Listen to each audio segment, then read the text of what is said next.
Bom dia. Nesse seminário, então, feito por mim e pelo Ramon, nós vamos estar apresentando um artigo intitulado Nanospray, mais que apenas uma fonte de ionização para eletrospray de fluxo minimizado. Os autores estão destacados aqui embaixo, junto com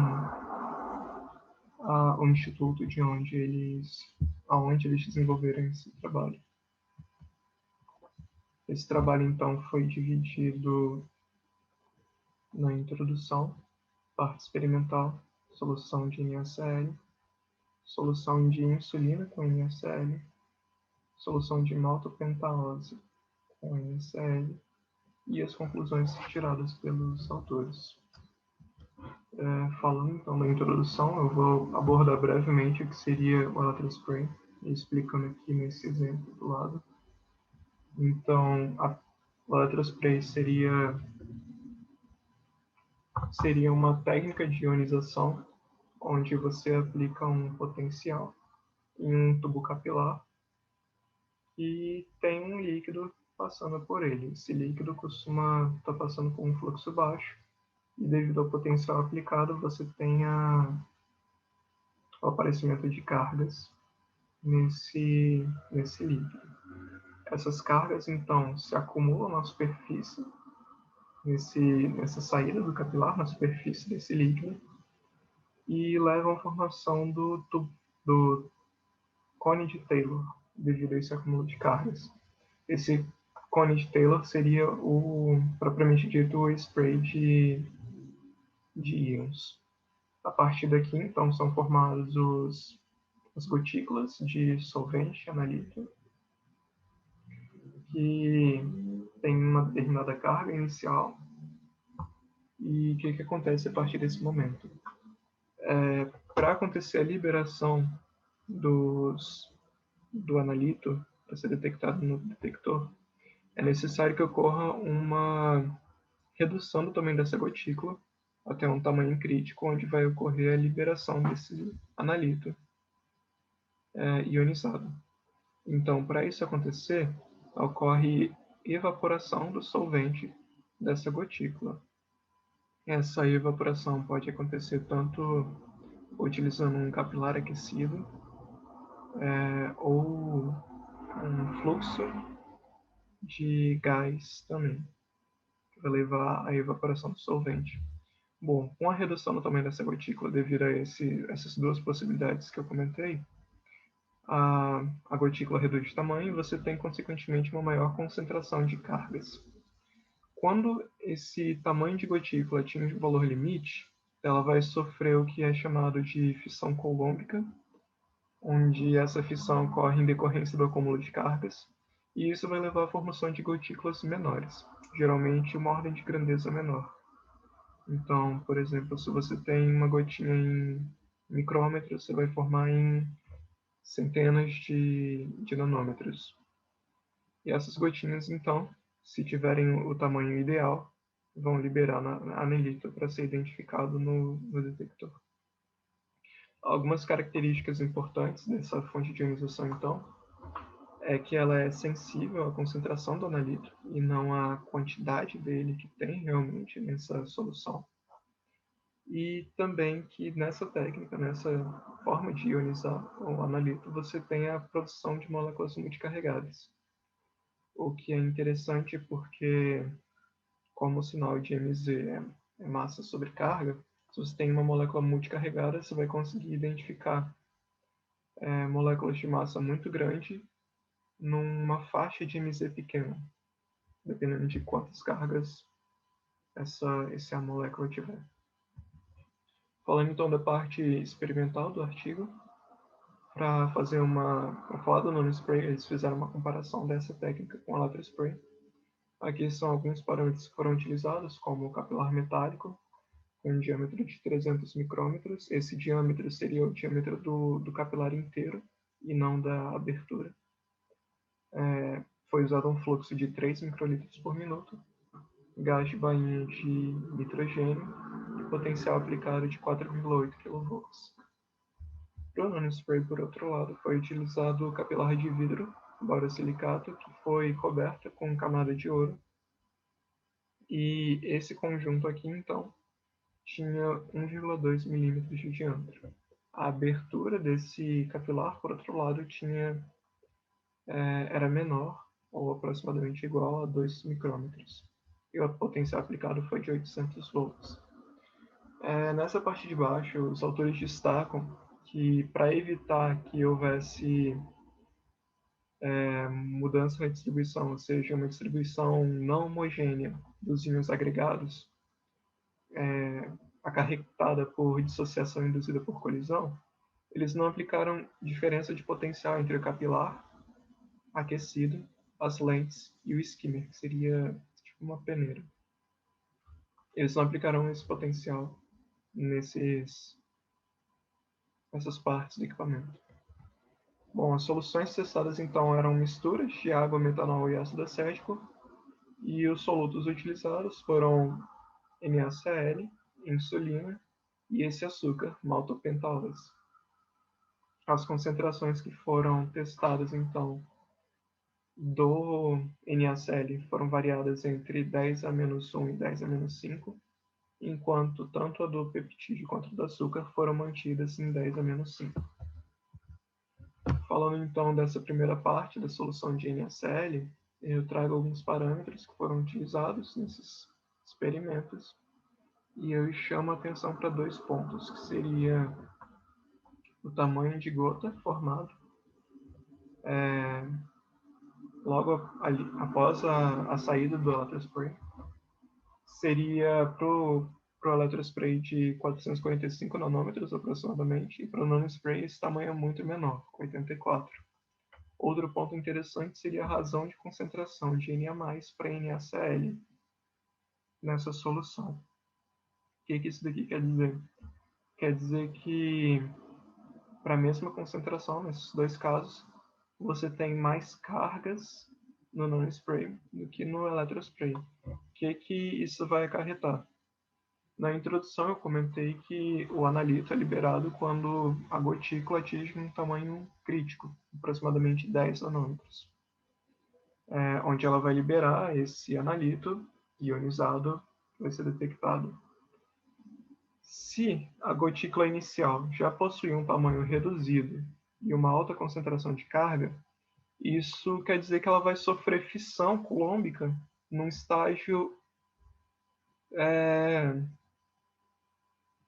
inicial ainda, por assim dizer, sem muita evaporação de solvente, ou seja, você não vai concentrar esse sal, levando à formação de clusters, ao contrário do que acontece no electrospray. Devido a esse grande tamanho, normalmente acontecem duas fissões, uma para reduzir o tamanho da gotícula para próximo de 100 nanômetros e outra para chegar na casa dos 10 nanômetros.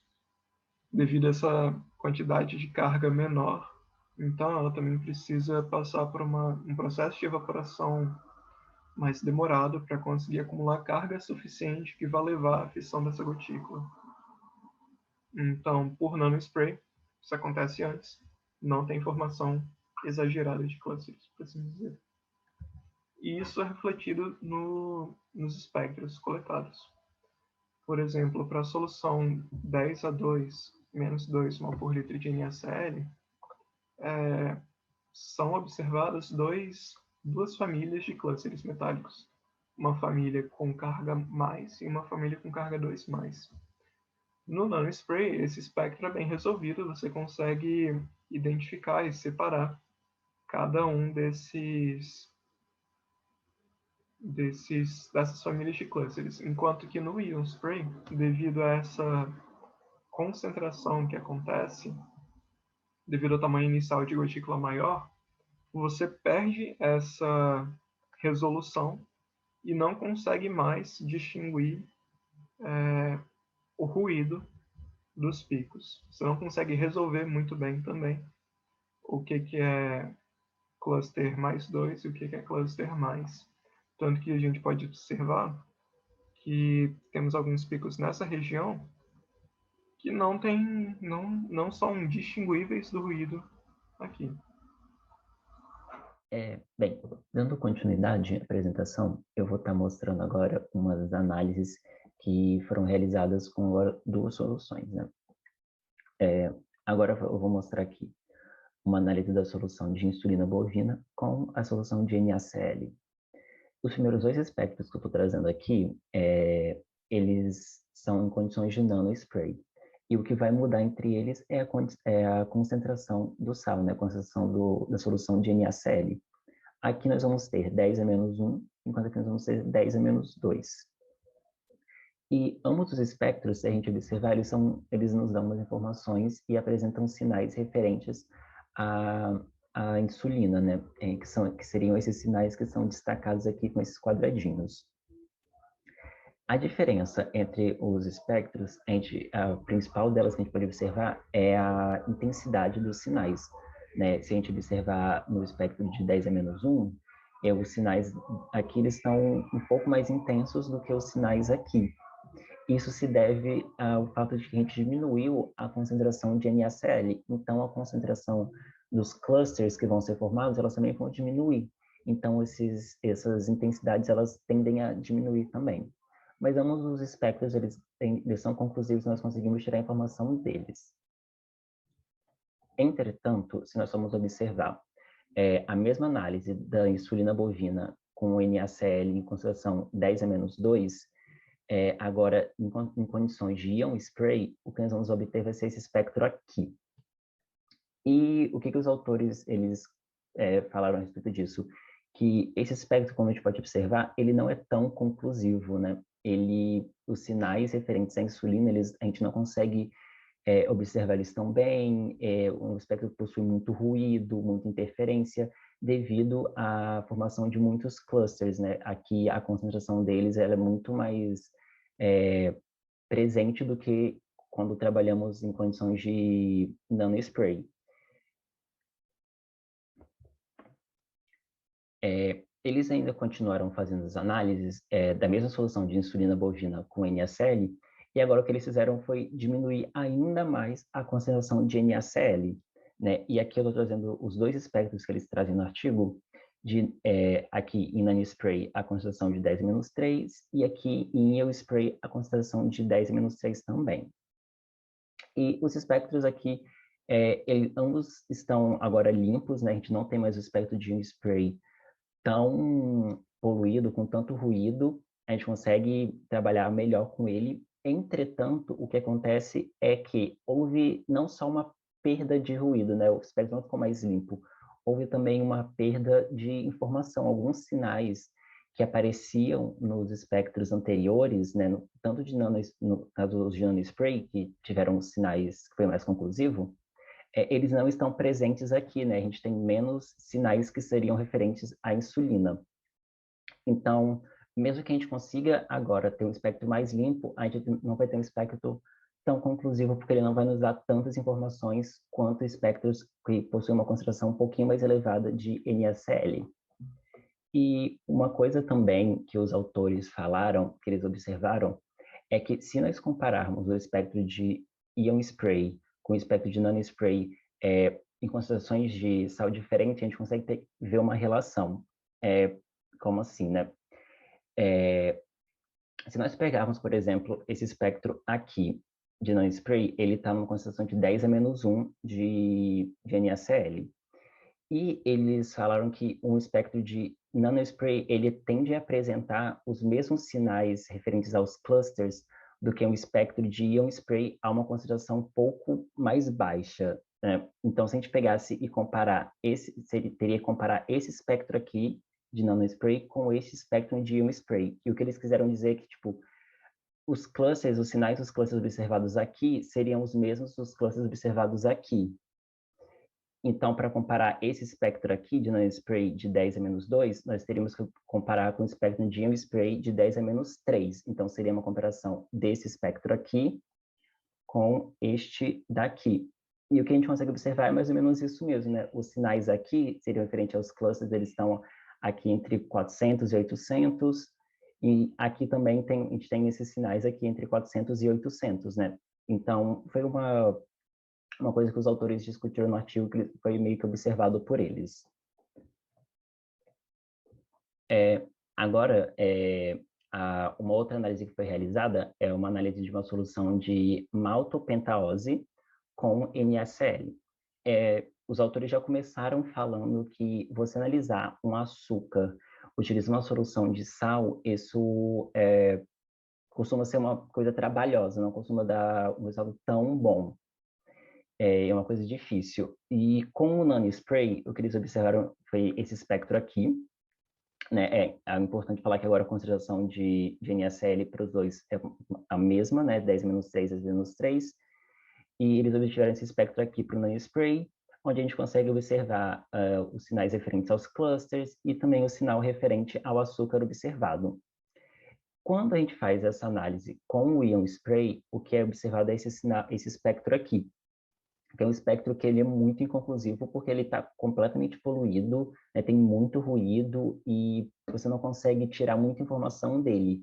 A única coisa que dá para observar aqui que os autores destacaram foi esse sinal aqui, em 851,6, que é o mesmo sinal daqui, de 851,4.